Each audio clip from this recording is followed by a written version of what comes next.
High, কেমন আছেন আপনারা?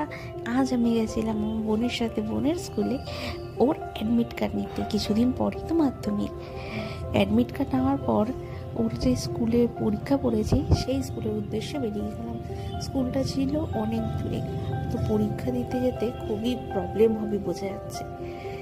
কিছু আর করার নাই, যা দিয়েছে তাই, অনেকটাই আগে বেরাতে হবে। আর অনেকটা আমাদের এলাকা থেকে অনেকটাই ভিতরে স্কুলটা, তো কোনো মতে চলে আসতে হবে 1.5-2 ঘন্টা আগে আর কি।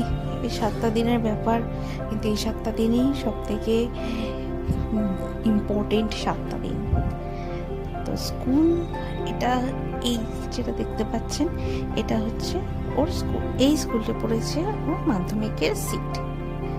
স্কুলটা দেখার পর আমরা আবার বাড়ির জন্য রওনা দিলাম, কারণ আমরা এসেছিলাম দুপুরবেলা আর অনেকটাই বেলা হয়ে গেছিল।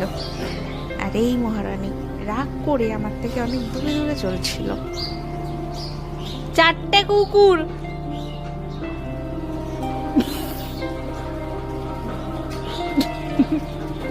ঘুমা ঘুমা, তোদেরকে কিছু বলি, তোরা ঘুমা। তো আজকের জন্য টাটা, সবাই ভালো থাকবেন।